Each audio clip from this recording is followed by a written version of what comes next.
Hello and welcome to your favorite lifestyle television show. This is the Upside Down Show, brought to you proudly by Vodafone Ghana. The future is exciting. Are you ready? My name is Frema Adunyame. And mine is Nana Tuffuor. What we're about is bringing you any and everything except the ordinary. And so today, we have something special for you. Absolutely. Now, if you think that you've heard the most chilling stories regarding COVID-19, just wait and hear what our guests have for you today. Grab something. We're going on a short break. When we come back, we have a conversation.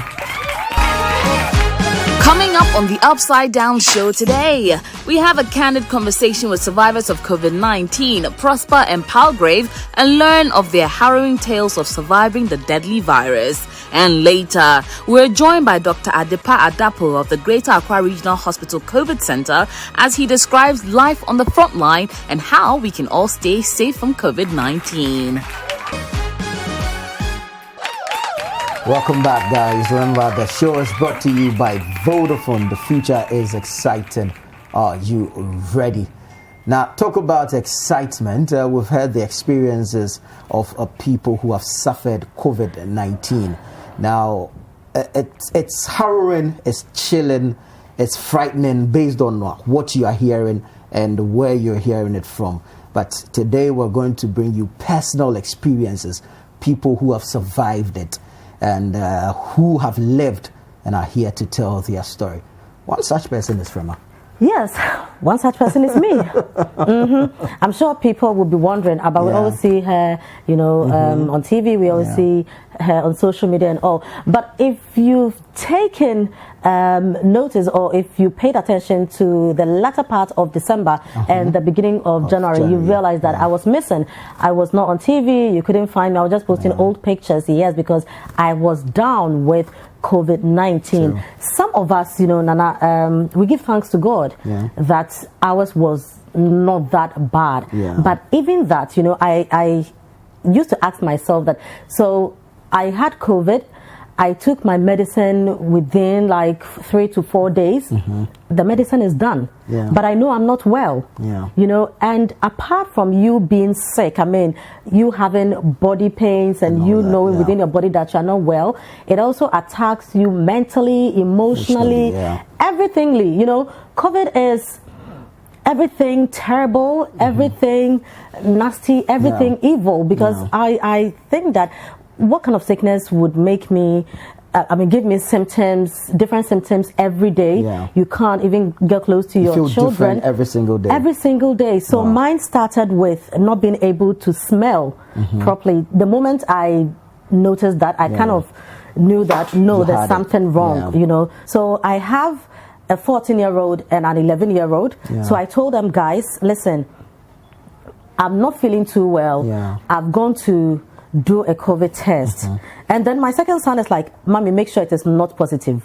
don't make sure it is not positive. And my first son was like, Mommy, what is happening? And I was like, calm down. So later in the day, around 9 p.m., I get my results. I open it. It is positive. And now I don't even know how I'm going to tell the kids that I have COVID. So I call them, and they also have to know, to understand that from now on, you can't be coming close to me. I might not be able to even cook for you, and things are going to change. So I call my sons. We have some distance, between us. I tell them, okay, so the results is in. My second son, he was quite apprehensive. He was like, Mommy, what is it? What is it? I was like, it is positive. He breaks down. Wow. My kid starts crying. Wow. And Basam was like, Mommy, you can't die. Mommy, you can't die. I beg you, don't die. Don't leave us. Mommy, don't leave us. God, if my mother dies, I will be very angry. I won't serve you again. Experience. And I was like, calm down. I won't die. Papa, calm down. So I started shedding tears. And then I started really getting frightened. And all kinds of thoughts started coming to me. Am I going to die? God, if for nothing at all, look at my children and spare my life. I'm begging you. I will serve you. All the confessions you can think of. In panic mode then. I was afraid. So I calmed the boys down. They were a bit okay. And then it came to things I had to deal with. Exactly. So now the cough was a bit down. I called for neem tree.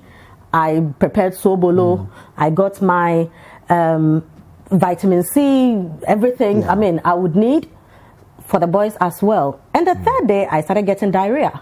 Wow. And it was pretty bad, you know. Sometimes you want to hold back, but you have no control. I mean, it was that terrible. I experienced that for about 2 days, and then I was getting terrible headaches, and then I started having bad dreams. When I felt now I'm okay, healing and all, I started itching. Nana, I could itch to the extent that, I mean, it was a whole day affair.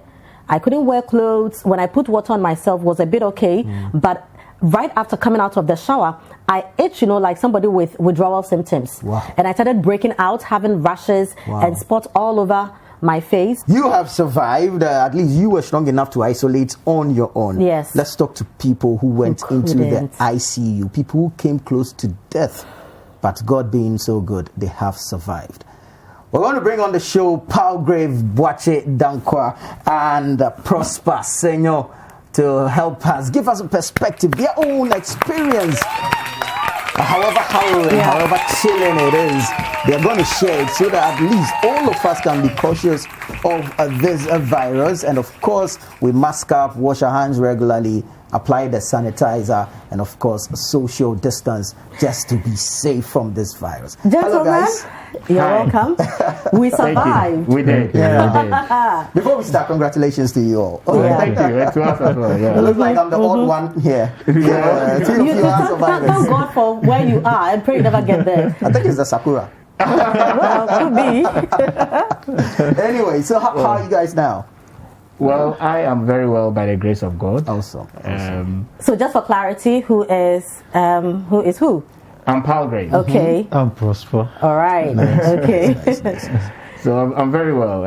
It's just very, very honoring to see that I can drive from my home to this place without the aid of an oxygen. Wow. So that's really very miraculous. Yes, yes. And I can talk as well without the aid of a tube going through my mouth. Yes. We'll get into the details. Prosper, how are you?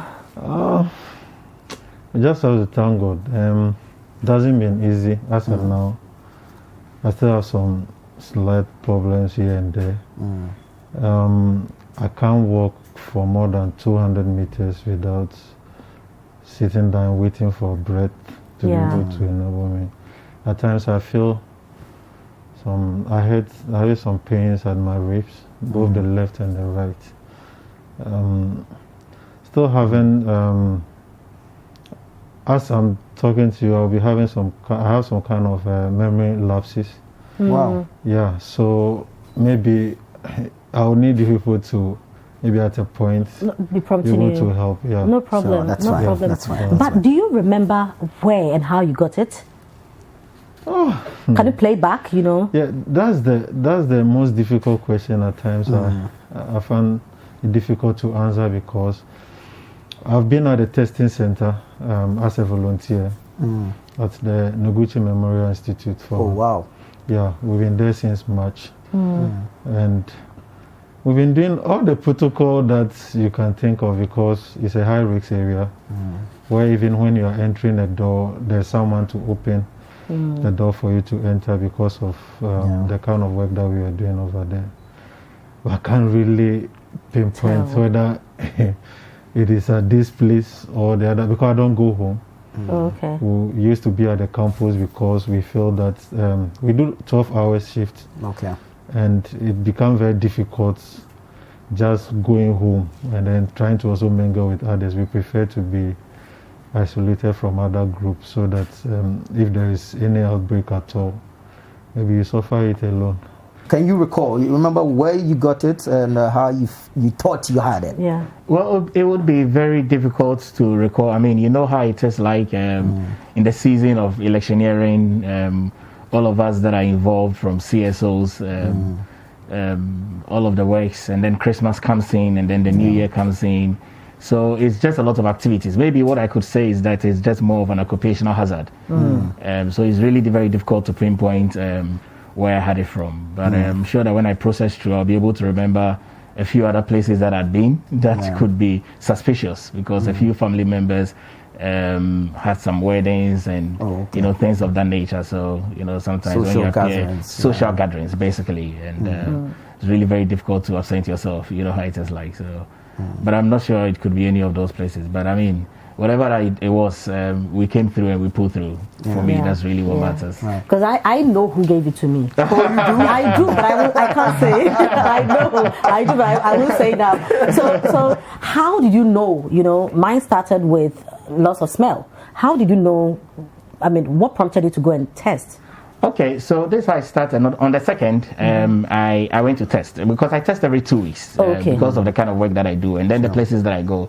So every now and then you need to test just to be sure that you're safe. Yeah. So on the 2nd of January, I went to Noguchi to test where my very good friend works. Oh, so you met him there? No, I mean I just met him here. All right, okay. Yeah, so I went to test and the results were negative. And then, I mean, the week began, obviously, you know that it was a very busy week. State of the Nation came up and then also the swearing of the president. So we're keenly following, I mean, as it is, with some of the things that we do. So after the State of the Nation address, I went home. I think I got home around 12 a.m. So after I settled in and I was ready to take my shower, just to rest for about an hour or 2 or even 3 hours before we come for the swearing in, I realized that I couldn't breathe. Wow. So that's how it started. So I couldn't breathe. So I called the ambulance and I went to the closest clinic, which is M&D. So Dr. Brinkrine admitted me for a few hours and they realized that my SpO2, which is my oxygen saturation level, was going low. So they gave me an oxygen. But do you have any underlying conditions? None. Are you asthmatic or something? None. Wow. Nothing? None. And for you was loss of breath? Loss of breath. So I just couldn't breathe. Wow. So they gave me an oxygen, and so I was on the oxygen, and I finished their oxygen. Oh. So they brought a bigger one. They brought a bigger oxygen, and I finished that as well. And it was a holiday, constitutional day, so obviously they can't go and refill the oxygen cylinders. So they asked that I be transferred, and I said, please, immediately. So they transferred me to Nyaho in the ambulance. The good thing was that God really aided me. I didn't pass out, so I was really very conscious, even in the midst of it. So we came to Nyaho, and as you know, there were no beds. Yeah. All in the midst of making calls. You know how it is. People who know people who know people. Then I was asked to go to 37. So I told the ambulance driver and the nurse, Yara, that let's go to 37. Because at the time, the oxygen in the ambulance had finished. So, and then they had put an oximeter on my hand just to be able to check. And I was dropping. My SpO2 kept dropping. So we got to 37. And my big sister was driving behind us. Joyce was behind us. We got to 37. There was a bed, but they had run out of oxygen. And my main thing I needed is oxygen. So I said, okay, calls started coming through. So go to Ridge. So I went to Ridge, and Dr. Nina at the time welcomed me. And she was the MO at the night that I arrived. So from dawn of 7th, right up to about 11:45 p.m. was when I finally ended up at Ridge. So when I got into Ridge, I walked out. You were roaming all this while? Well, I started roaming from about 7. Okay. Wow. Yes. So when I got to Ridge, I walked out of the ambulance because there was no oxygen. So I literally just walked in, and they put me on a bed, thankfully. And you know, the oxygen at Ridge is generated, so it's internally generated, so it doesn't run out. So I went into the resuscitation center of the emergency unit. At the time I entered, there were 4 people there, and everybody was on the ventilator. So they put me on the ventilator immediately. Because when I entered, my SpO2, and SpO2, basically, just to explain, is the number of hemoglobin carrying oxygen, basically, into your heart. So it had dropped to like 71. Wow. So what was going through your mind? Were you afraid of the unthinkable? When the doctor diagnosed me at M&D that I had pneumonia, I was shocked. Pneumonia? Because I'm like, oh. So I was thinking, is it air conditioning? I mean, what is it? Yeah. So I was shocked, but I was really very positive. And I didn't think it was COVID, to be honest. Yeah. None of my family members ever even thought it was COVID. Because you've tested days ago and it was negative. Just 5 days ago, we had tested on the 2nd, and it was negative. And anytime I test, I share it with my family members. Yeah. So none of us knew. I mean, I called my cousin and I was saying to come in. Everybody was at the emergency unit. Wow. So then they gave me the ventilator. I was on, and they started doing the prescriptions. But at a stage, the oxygen that was coming from the ventilator was too much. Okay. So I was fighting the ventilator because I wasn't taught how to use it. Okay. Until Dr. Koka came in to regulate it, and then I started breathing normally. Then they did an X-ray of my chest, and it was all white. Okay. What does that mean? What it means is that my lungs were all blocked. Ooh. So I couldn't even breathe, even whilst I was on the ventilator. So on the second day, which is the 8th, I mean, the doctors were like, I'm not sure he's going to pull through. Wow. Then my private doctor came, Dr. Enam, and started praying into my ears and said, Palgrave, you can't die. You have to breathe. And then she'll come and stand in front of my bed and show me how to breathe, because all of a sudden I'd forgotten how to breathe. So she'll tell me, breathe in, out, breathe in, out. And she did all of that. And I couldn't, I mean, obviously, whilst your dog said you can't talk, but I was very alert. I could see everything. And then on the 9th, I think that I was gone. I had a whirlwind experience. My spirit left my body. Really? Wow. Yeah, on the 9th, which was on Saturday. How did you feel? I mean what did your spirit see? It left my body in a whirlwind format. You felt lifeless for a moment. Well, not my body. I didn't feel my body was your lifeless. Spirit but was gone. Yeah, so I went to my home, I went to my office, I went to a few other places where I work, and then I came back. And you remember that you were at all these places? I remember all the places that I went to. Some I can't mention, I mean, because of the peculiarity of it. I remember some documents that I read at some of the very high-profile places that I went to. It was really quite an experience. So we're going to come back to that. Prosper, does this sound familiar? Did you experience something like that? Yeah, so it's real.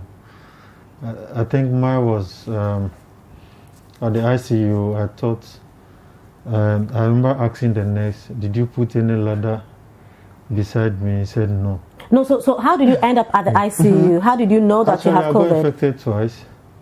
You've tested twice. You've had COVID twice, or you've tested twice? I tested twice. I had COVID twice. Wow. Yeah. What was the gap? Yeah, we didn't want to hear it. I got tested on the 24th of November. And then it was positive. Then on the 26th, I was sent to Gan East. And have been at the emergency ward for 11 days. And then on the 6th, because they thought I'm a health worker, so if I could isolate, because there were no space.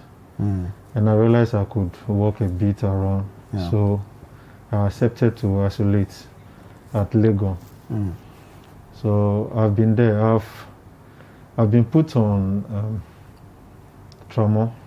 Tramol? Yeah. So are you high? You get high? Because you were in severe pain or what? The pain is something that I can't describe. What was the nature of your pain? Was it headache? Was it body pains? What was it? The whole of my body is in pain. My joints, there's my knee, my foot. It's as if there are some nails under my feet. Wow. Half of my head is a kind of migraine that I've never experienced before. I couldn't shift this side or this side or even go back. I just have to remain so. It's as if the substance in my brain wants to come off. Wow. And so at that moment, they have to give me the trauma injection. So on the 14th, I went back and I tested. It was negative. But I still feel the same pain that took me to the place. So I was not okay. And then I decided to tell him that this is what is happening. I was still on that medication. But the doctor told me that if I don't have to be on that medication for long, because it also had a side effect that are long way to go and affect me. And I said, okay. The very day the medication got finished, I started having some kind of fever. Started feeling pain all over again. Then I called him and I told him, I feel I'm not okay. It's still the same thing. Then he asked me if he sent me the medication, the prescription through WhatsApp, and I forwarded to a colleague. And I made him to go and get me the drug. He brought it. He said this time around I should take it 2 tablets in the morning. And then I should give him feedback. Like a double dosage? Yeah, double dosage in the morning. Wow. I did that around 4 p.m. I couldn't hold it any longer. So I decided to go to where I used to work before I volunteered to Noguchi. the Noguchi. So I got there. I was able to drive. I don't know how I got to the place because they were telling me I've parked wrongly. I don't know what was going on because I was feeling I have to get something that will keep me calm. Yeah. So when they took my temperature, it was 39.1, and I started getting worried because my dad died of COVID. Oh. Yeah, my dad passed on 28th of June, Wow. 2020. Sorry. Yeah. So I started thinking and started having thoughts that maybe my dad went through this pain and I was not aware. Things was not... Actually, he died before we insist to conduct the test ourselves because my cousin is a doctor and he said he spoke to him and when he heard the way he was breathing, he realized that it can't be this, so we have to do the test. So he was on his way coming when he died. So we insisted we have to conduct the test. So we did that. It was there, then I called my brother. They were giving me this kind of medications. Are we on course? He said, if we were to be here, the same place as this facility, that's the same medication would have given me. And I said, no, I think I'm suffering. It got to a point I couldn't hold it. So I called my leader at Noguchi and I told her that I feel we should do the COVID test again. So the doctor on duty also said he was also thinking along that line. So he sent someone, a colleague from Noguchi, to come and take my sample. When he did it, that evening it was positive. Wow. Normally there are figures associated. Only people see is positive or negative, but there are figures. That shows you how dominant the virus is in your system. Yeah.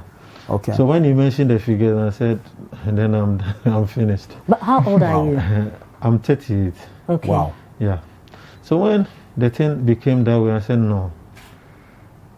So the nurse called the ambulance that we need to move to an isolation center because the facility was not trained to handle COVID cases. Because I have colleagues, lab scientists who are at Kolebu. They tried, said the place is full, they can't take me. That was on the 16th of December. You know, because of time, we may have to jump some of the story. So at what point did you start losing your memory? What happened for you to know that, okay, so I can't remember stuff? That is after the post-COVID. Okay. That is when I started realizing that I can be talking to you for a while. Okay. I can't really recollect the conversation you're having. I've said. I have to wait, trying to to recollect whatever that was happening. Wow. I'm unable to do that. Even up till now? Yes. So they gave me, the doctor sent me medication to be taken. So I started taking those medications as well. Still, I'm even doing a course online. I have to stop because when I read through and I'm trying to go back, I'm not able to recollect exactly what's happening because I know myself before COVID. So I just called the course coordinator and told them, no, this is what is happening and I don't want to become like, I don't know my stuff. So I asked him to put me on hold. And you mentioned seeing some ladders.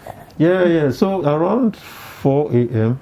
I remember because my reverend told me that was the time he called. I realized I slept this side, so I was this side. And there was a fast ladder just was building up, and I started climbing the ladder like real, like I could. I said, I was asking, why am I going? Hallucinating then? Like I was sleeping on the bed, and I realized I was going. I said, what is this? Wow. So within a few moments, it was time for them to come and take my vitals again. So within a few moments, and I felt, I heard my phone ringing because by my side, even though I don't pick, but I don't put it on because I guess that my people will start getting worried about me. So this time around, I just get some kind of energy and I picked the call and it was my reverend. I couldn't talk because I have oxygen bag on me. So he just said he knows I cannot talk. They were just praying and the wife felt that my spirit is out of my body. And he was praying. I said, hey, what is this? So I kept quiet. I said, wow. And he said, within 10 minutes, after having that experience, within 10 minutes, my reverend called me. So he started praying, and he said he knows I cannot talk, but I should just believe and be responding alongside. Let's talk about family, close relations. How did they, was there any rejection at all? And then touch on post-COVID, how you're faring and how you're relating back to people. Palgrave, if you can take it. Okay, well, I think that I had a very strong family support, to be honest.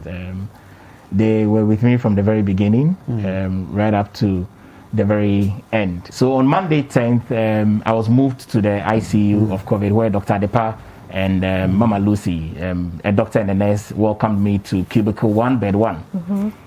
We are 4 people in that cubicle, and it's a male cubicle. The ICU of the Rage Center COVID has 16 beds, and that's all, not 160, not 1,600, just 16 beds. I started deteriorating again because then at least the virus was working rapidly. Then I started coughing blood every single day until Dr. Depat prescribed one medication that my family got for me. It was about 8,000 Ghana cedis from Movenpick. Are you kidding me? So just one medication, because remember that I told you that my chest were all blocked, my lungs were all blocked. And when I was transferred from the emergency into the ICU, I came by ambulance. One of the nurses and in the ICU, you know, they wear all the PPEs and everything. So one of the nurses on one of the days, she wears about 5 gloves at a time. Because when she's done with one, she removes and then goes into the other glove that is there. She's called Philomena. She's quite elderly, in her mid-40s.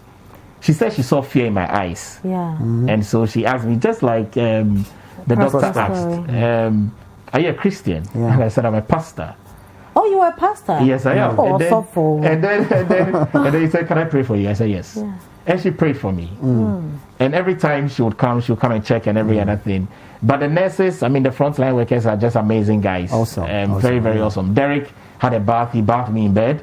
Oh, wow. I did everything that I couldn't do. I am out of bed, in bed. Everything that I can think of. The number 1, number 2, everything in bed. And I think I recovered very early. I was in all 4 days in emergency, 4, 6, 7 days in ICU, 11 days in total. But how has it been like, you know, after recovering? Because sometimes I get some terrible headaches, you know, like what you mentioned earlier. I have headaches. You remember when we were doing the Ponkroma interview, I just couldn't even open my eyes. I was tearing up. And that was how bad it was. My appetite came back. I mean, and all I was eating was fufu and soup. Fufu and soup. So, I know. So for 1 week continuously, I had fufu and soup. And then on the 24th, I needed to go and test again. So I went to the Gucci, and this time I went to Professor Ampofo. And he said, Palgrave, I'd like to test you because we heard about your story, and it's really really very miraculous. So he tested me again, and I was negative. So I was really relieved because at that time everybody was like, what's going to happen, you know? So I was really relieved, and then he said, you've built antibodies, but don't be too excited about it. I mean, but it's really encouraging to see that you've responded to treatment. And it's not left you with any erectile dysfunction. I mean, you haven't tried after. Oh, well, it is national television. It's really doing this course. No, but really, I'm not sure it's affected it. I mean, you know the usual morning erections that you have. I still continue to have. The hello motto. Whole, I'm really just very grateful to God, very grateful to the frontline workers. This bed brings a lot of memory because I mean, this is the same bed that I slept on. In bed 1, room 1, 4 people. Anytime they call comrade, then you know comrade is come to pick a dead body. Wow. You know. So did somebody die when you were there? Lots of people died. I mean, I had to until I had come out. I didn't know who they were until I heard the names. You know, there was one particular person, I can't mention his name, but all he kept saying was Medbona. And I've asked my friends who are airways, and they said it means I'm coming. So most of the people that died at the time that I was there were struggling. They were in conversations. And so pretty much what you guys were seeing, right? They were in conversations with people we were not seeing, but they were in very detailed conversations. And I wish that I could understand any of the things that they were saying. I'm sure I could play it out to their families. So I think by and large, I mean, God has been so good. Awesome. Prosper, post-COVID, what has been the experience for you? It hasn't been easy. As I am told, I have some my arteries. There's some blockage in my arteries. I went to Kolebu. I decided to. I've been put on anticoagulant medication as well, and I realized that sometimes I get an appetite. Sometimes you lose it. I'm over. I don't know what exactly I'm supposed to eat, even though I'm hungry. Yeah. So for you have tested negative, but you are not fully recovered. I've tested negative even before I was discharged. But I still have challenge because of the arteries issue that I was having. I realized that my hemoglobin level 2 dropped around 11, and for males supposed to be from 13.5 to 18.0 grams per deciliter, but I'm far below. What I have noticed is even when you test negative, you still have some kind of lingering, after effects of the whole thing. And I think that we'll be talking to a doctor, and so we would find answers to why we go through all these things. But gentlemen, we thank God for your lives. In fact, for our lives. I keep telling people that I meet that, look, COVID is not malaria. COVID is not cold. COVID is COVID. You understand? Just pray you don't get it. Palgrave and Prosper, thank you very much for sharing your stories with us. And I'm sure that for people who felt that COVID is not real, people have tested it. I mean, they have experienced it. I have experienced it. COVID is real. It's very expensive. Just be careful you don't get it. You're still watching the Upside Down Show on City TV, probably brought to you by Vodafone Ghana. The future indeed is exciting. We'll be right back. All right, welcome back, guys. This is still the Upside Down Show, proudly brought to you by Vodafone. Today we're discussing COVID-19. You just heard the experiences of 2 individuals. Some of the experiences were similar, but obviously the virus deals with you differently, and so it doesn't cut across like we earlier thought. It's dangerous, and so best you can do is protect yourself and protect those around you. Stay safe. We're going to talk to an expert, a health expert, a doctor, not just anyone at all, but one at the front line dealing with this virus. He is from the Greater Accra Regional Hospital, and of course his name is Dr. Adepa Adapo. And he is a shining star, in the fight against COVID-19. He's doing so marvelous. COVID-19 star boy. Absolutely. Dr. Adepa, you're welcome to the Upside Down Show. Please have a seat. Thank you. As you can see, we have some fresh vegetables and fruits from the Farmers Market GH. We understand that within this period, it is indeed important, it is imperative that you eat your veggies and, of course, your fruits. Doc, am I right? You're right. Look, so let's just go straight to, I'm sure you heard some of the stories, that we were discussing. It appears this is some kind of a disease that everybody's symptoms or everybody's experience is different. What is that? That's because COVID has proved to be everything to everybody in a way that we initially thought it was a respiratory disease, but it has turned out to attack every organ of the body. Right. If you listen to the second panelist, he described his post-COVID complication as blood clots. And that usually happens even with active infections. So we normally treat prophylactically with anticoagulants. So COVID can cause a stroke in the youth. So the youth who may not be having any underlying conditions of hypertension or even diabetes may suddenly develop a stroke, because if the blood clots in your deep veins dislodge and land in any of the vessels in the brain, you get a stroke. If it lands in the heart, you may get a heart attack. If it lands in the lungs, it may be fatal. You get a pulmonary embolism. So what is COVID? What is it? How do we classify it? What is it? So we have said it is a coronavirus infection, initially presented as pneumonia or a pneumonia-like infection, and its portal of entry happens to be the respiratory route.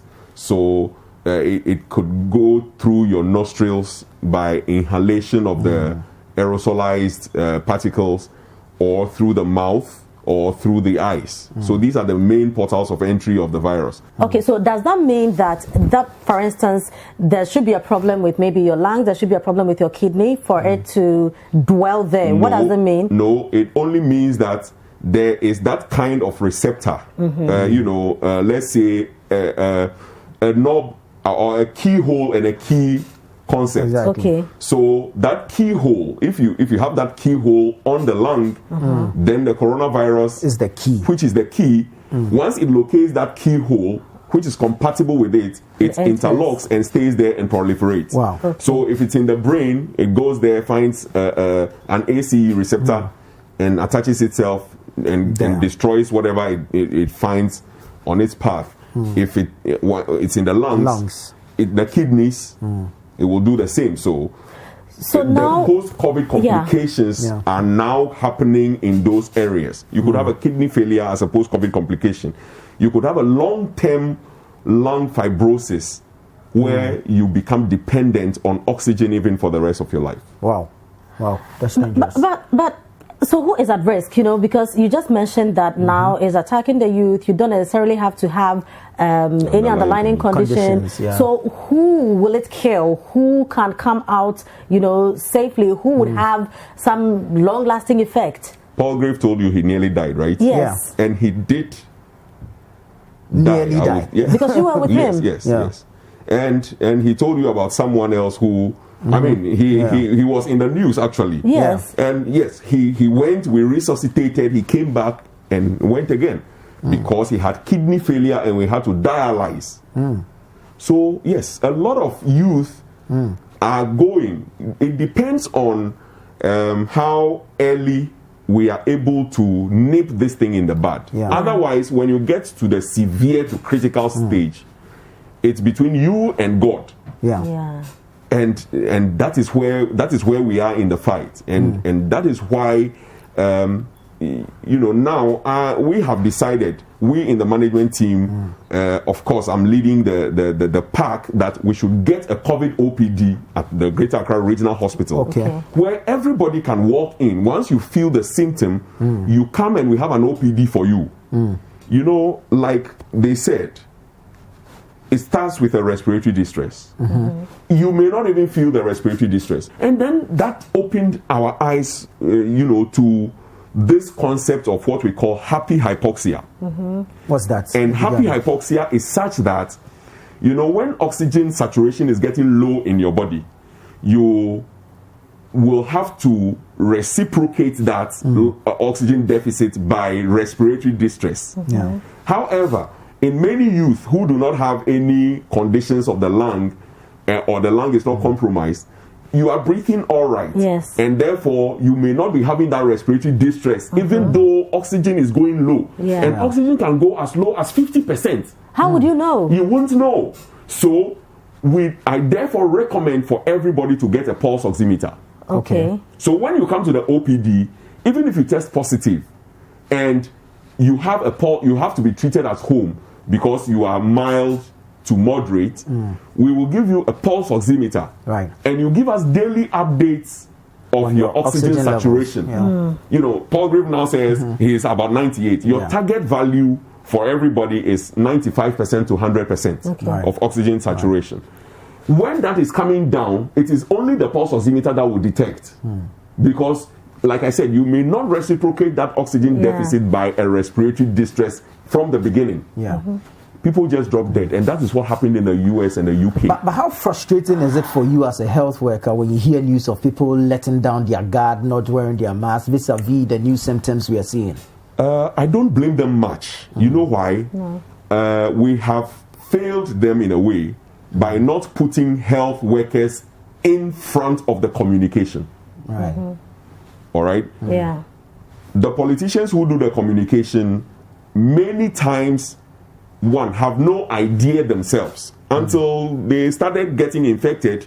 They thought COVID was something that was going to pass in anytime soon. Shortest possible time. So you realize also that the health infrastructure deficit, for a long time has not been worked on, and it is now that as it were, people cannot travel elsewhere to get better treatment. So the focus is here now. Not together. Yes, and together, what we as health workers have been talking about, it is not for us. It is not a luxury that when I come to work, I should get my equipment set to work.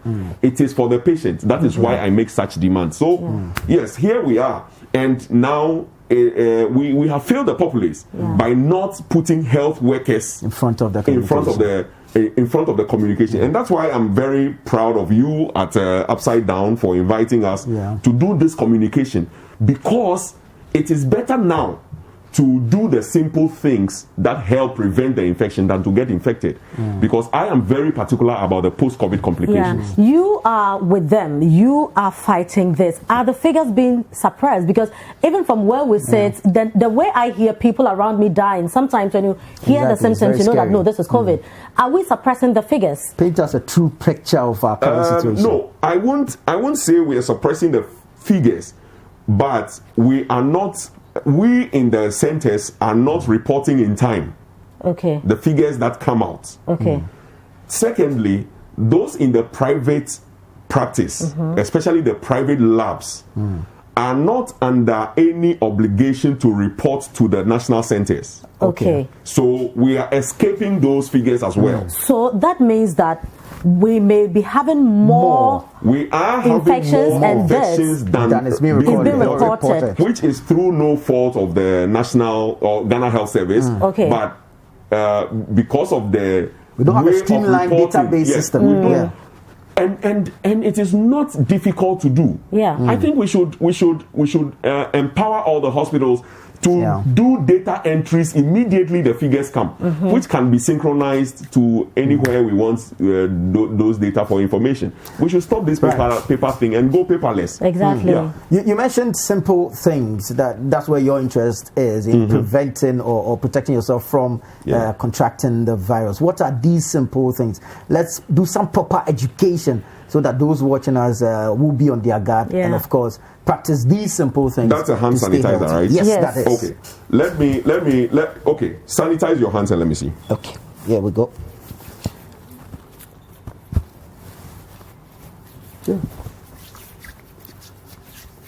So I told you that we have not let the right people do the communication.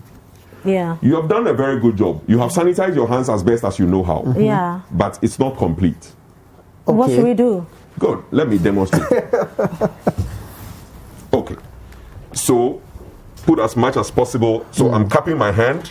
So, your viewers can also follow us. Okay, that's fine. That's fine. Okay. Cup your hand. And then, with this finger, your fingers are a place. Your nail bed is a place viruses can hide. I have artificial nails on. That's fine. So, okay, now roll it in there. Really? And then pour it into the other hand. Okay. And roll it. Do the same. Wow. So you would have killed viruses that are in your nail bed. Nails. Okay. Now we go. Palm. Palm. Back. Back. Okay. Back. In. In. All right. So, then thumb. I have never done it like this before. Thumb. Yeah. So I hope your viewers, everybody can follow us. I'm sure they can follow. And then we go to your wrist. To the wrist. Okay. So you notice that every point that viruses could be hiding have been taken good care of. Wow. And because there's an amount of glycerin in the hand sanitizer, by the time you finish doing this, your hands are dry. Yes. Yeah.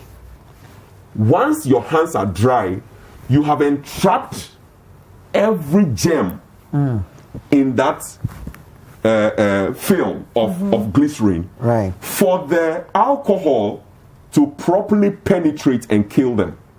Okay. So that's how to sanitize your hand. And doing that, we lasted for about 20 seconds, isn't it? Yeah. And now our hands are dry. Yeah. Once they are dry, we are sure that our hands are properly sanitized. So after this, can I apply my moisturizer or something? Or yeah, no. Once you've sanitized your hands and it's dry, you are cool. Unless you touch something else, then when you have another opportunity, you sanitize. Okay. In terms of food, in terms of drinks, because most of us are now drinking sobolo. You know, some are drinking neem tree juice and all that. What should we be taking? What should we be drinking? Well, your fruits and vegetables that have all the sources of vitamins, water soluble, fat soluble vitamins that you need. Are very good to take. I mean, if you are unable to take them naturally, you have your vitamin C, especially, which is an antioxidant that helps a lot in terms of keeping your immune system afloat. All right. One other thing that while you're at it, I think we have some PPE here. Yes. You can just tell us what is here and what they are used for, how to wear them and all that. We're just about finishing with the food bit. Right. Okay, so let's finish with the food. So like you have here, your pineapple, your oranges, these contain vitamin C, right? Your carrot contains vitamin A. Okay. And many of the green leafy vegetables also are very good sources of vitamin A, B, C, and D. Okay. Now, so vitamin A is very good for the eyes, but I will dwell on the vitamin D, which has also found a way of being protective against COVID. Oh, okay. Now, one thing God has helped us with is the sunlight. Yes. And our bodies, early morning sunlight, basking in the sun is a very good thing. So those aerobic exercises that you do in the mornings are very good for you to expose yourself in the sun. So apart from the food bit, you can also get your vitamin D from the sun. Okay. All right. Okay, and so then we just have run those. us through this briefly. Yes, Paul Grave told you about Mama Lou and Auntie Philo. Who has about 5 Those are the class. 2 in charges at the Greater Accra Regional Hospital. And this is what we usually wear when we have to go in. So you can wear it for us to see. So but it's not just a simple thing to wear. Okay. So if you want to, let's demonstrate it. But you need to sit down. Sit down and wear. Yes, and wear. Oh, really? Wow. Yes, because it looks like a dress that you wear when you're going to space. It looks like that. An astronaut's uniform. Okay, yes, so I can just sit on the bed. Yes. Okay, good. Because someone must help you to wear it. So you put your legs in shoes off. You put your legs inside. Okay. Yes. Right leg goes in. Right leg goes in and left leg all the way. So this is why you don't have to get COVID. Yes, because this is what we do for you to keep you alive and safe. So yes. Okay. And then So then the arm goes in. Yes. Because if you see your medical officer even coming to you dressed like this, it's not depressing, Yes. Like you're not a human being, like you have something that nobody needs to come. So, but let me confess. Yes. I don't usually like wearing this one. Why? Why You not? will know why. By the time you finish reviewing, how do you feel now? It's hot in here. Very hot. Very, very hot. Hot in here. Yeah. But you're not worried being at risk, exposing yourself? Look, sometimes. Yeah. Oh, Lord. No, you look good in that. You remember what Paul Grave told you? Yeah. When they are gasping for breath, and you see that it's in the final stages, and the nurse calls you, you just you have no time to even put put on on this this. one. So this is what we do quickly. Okay, so you can jump into this easier than this. Very quickly. And get somebody to tie it, and you rush in to resuscitate. Wow. And then you have to wear the surgical mask, which is sterile. Okay. And there's a way of wearing it. So you see, you cannot wait Exactly. When there's until the patient comes before you start doing it. Once you have to take over from your colleague. You have to start wearing this 30 minutes earlier. So you must come to work. If you used to come to work at 8 o'clock, you must be there at 6:30. Because it will take close to 10-15 minutes to don this thing completely. Wow. And finally, finally there's the long one. This is usually used by the gynecologist. Okay. But we also use it now because you have to protect, cover your arms properly, against any spillages and all that. Okay. So you wear this one finally, and then you go in. And you have enough of these for everybody? Oh, we should have enough for everybody. Yes, no, but you do. In the Greater Accra Regional Hospital, we are doing well. But then the other people are but we still need more. Yeah. And I'm using this platform to appeal for more. I mean, yes. Yes. And like I said, the OPD is a darling to my heart. Hold on. Yeah. Before we let you go, I mean, everybody is watching you. What should we do as a nation, as citizens, as government, as health workers? What is the way forward? How do we fight this? Obedience is always better than sacrifice. Okay. Let's obey the simple instructions of physical distancing. Let's obey the simple rule of hand sanitizing and hand washing. And let's obey the rules of, wearing the mask.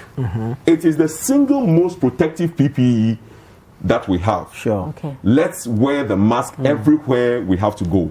And please, for the schools, let's have a better way of possibly running a system where they do not get too crowded in the classes. Sure. Or let's come back and make sure that we have stakeholder meetings and find the best way forward before we let them continue going to school. All right. Thank you so much, Dr. Adepa Adapo from the Greater Accra Regional Hospital. I mean, very, very insightful, very, very imperative information to help us all protect against this virus. Now, I look like I'm going into surgery, or this one is not for surgery. You look like you're going to space. We only need to invite Elon Musk to give you one of his spaceships. Let's check with the producer if my space shuttle is ready. Absolutely. Of course. And so you have heard the chilling stories of COVID patients. You might not live to tell your story because you heard them. It is only by the grace of God. Sometimes the medicines may not be working. And you've heard Dr. Adepa say he's at the forefront, fighting COVID-19. Exactly. So if he tells you that your mask is your surest bet, you don't have to joke with it. Trust me, you don't want to get COVID-19. Thank you very, very much, Dr. Adepa, for this insight. We really needed it, especially the sanitizing of our hands properly. This has been the Upside Down Show, brought to you proudly by Vodafone Ghana. The future is exciting, and we also got some amazing vegetables and some fruit. We are going to be doing justice to this right after the show. Of course, and from the farmers market. From the farmers market. Thank you very much. It looks so fresh and crispy. My name is Frema Adunyame. And mine is Nana Tuffuor. Dr. Nana Tuffuor now. We'll see you again same time next week. Enjoy.